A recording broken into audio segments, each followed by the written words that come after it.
News, सच जरूरी है। नमस्कार, एमएनएस न्यूज लाइव में आप सभी का स्वागत है। मैं हूं आपके साथ अर्शी अंसारी। आइए देखते हैं देश और दुनिया की तमाम बड़ी खबरें। मैदान में आओ और मेरे खिलाफ लड़ो। असदुद्दीन ओवैसी ने राहुल गांधी को हैदराबाद से चुनाव लड़ने की दी चुनौती। जी हाँ, तेलंगाना में कांग्रेस और AIMIM आमने सामने है, क्योंकि दोनों पार्टियां एक साल के अंत में होने वाले राज्य के आगामी विधानसभा चुनाव में जीत हासिल करने के लिए कड़ी मेहनत कर रही है। इस बीच ऑल इंडिया मजलिस-ए-इत्तेहादुल मुस्लिमीन यानी AIMIM प्रमुख असदुद्दीन ओवैसी ने रविवार को कांग्रेस सांसद राहुल गांधी को आगामी लोकसभा चुनाव में वायनाड से नहीं बल्कि हैदराबाद से चुनाव लड़ने की चुनौती दी थी। ओवैसी ने रैली को संबोधित करते हुए कहा कि उत्तर प्रदेश के अयोध्या में बाबरी मस्जिद को सबसे पुराना पार्टी के शासन में ध्वस्त कर दिया गया था। AIMIM सांसद अपने संसदीय क्षेत्र हैदराबाद में एक सार्वजनिक सभा को संबोधित करते हुए कहा, मैं आपके नेता यानी राहुल गांधी को वायनाड से नहीं बल्कि हैदराबाद से चुनाव लड़ने की चुनौती दे रहा हूँ। आप बड़े बड़े बयान देते रहते हैं, मैदान में आए और मेरे खिलाफ लड़े। जी हाँ, कांग्रेस के लोग बहुत सी बातें कहेंगे। असदुद्दीन ओवैसी उन्होंने आगे कहा, कांग्रेस के लोग बहुत सी बातें कहेंगे, लेकिन मैं तैयार हूँ। बाबरी मस्जिद और सचिवालय की मस्जिद को कांग्रेस के शासन में ध्वस्त कर दिया गया है। इस महीने की शुरुआत में राहुल गांधी ने तेलंगाना के तुक्कुगुड़ा में विजय भेरी सभा में बोलते हुए कहा था कि भारतीय जनता पार्टी भारत राष्ट्र समिति के AIMIM तेलंगाना में एकजुट होकर काम कर रहे हैं और उनकी पार्टी इस टिकड़ी के खिलाफ लड़ रही है। राहुल गांधी ने असदुद्दीन ओवैसी पर लगाया था आरोप। राहुल गांधी ने कहा कि तेलंगाना में कांग्रेस पार्टी BRS के खिलाफ नहीं बल्कि BRS BJP और AIMIM के साथ मिलकर लड़ रही है। वे खुद को अलग अलग पार्टियां कहती है, लेकिन एकजुट होकर काम कर रहे हैं।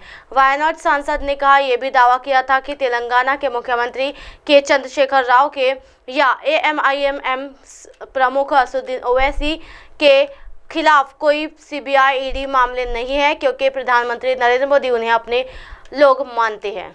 निशिकांत दुबे का कांग्रेस पर बड़ा हमला, बोले केवल राजनीति के लिए लिया जा रहा पिछड़े का नाम। जी हाँ, भारतीय जनता पार्टी यानी BJP के सांसद निशिकांत दुबे ने एक बार फिर विपक्ष पर जोरदार हमला बोला है। निशिकांत दुबे ने कांग्रेस पर निशाना साधते हुए कहा कि आज तक कांग्रेस का कोई बैकवर्ड प्रधानमंत्री नहीं बना। उनके मंत्रिमंडल में 5 से 7 OBC मंत्री बनते रहे। आज 70 में से 29 केंद्रीय मंत्री OBC से है। लगभग 35% सांसद और विधायक OBC समाज से आते हैं। BJP ही एक पार्टी है जिसके पिछड़े समाज के नरेंद्र मोदी को PM बनाया है। जी हाँ, BJP सांसद ने आगे कहा कि राहुल गांधी की मानसिकता की ही पिछड़ा विरोधी है। ये केवल राजनीतिक करने के लिए पिछड़े का नाम ले रहे हैं। उन्होंने कहा कि राहुल गांधी हिंदू नाम है, इसके बाद भी वह खुद को हिंदू बताते हैं, जनेऊ पहनते हैं और पंडित दिखने की कोशिश करते हैं। अगर आपको पिछड़ों की इतनी ही चिंता थी तो आप पिछड़े बन जाते।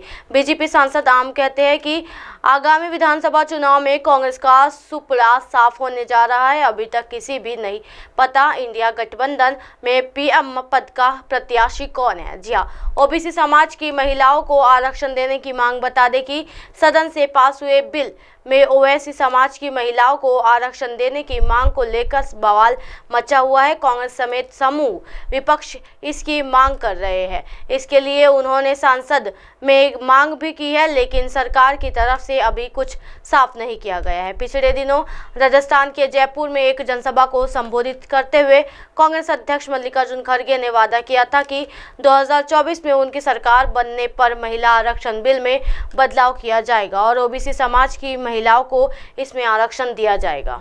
इसी तरह की दिन भर की तमाम बड़ी खबरों से फिर कराओगे आपका रूबरू। तब तक के देखते रहिए MNS न्यूज नेटवर्क। मेरे साथ यानी अर्शी अंसारी के साथ। नमस्कार।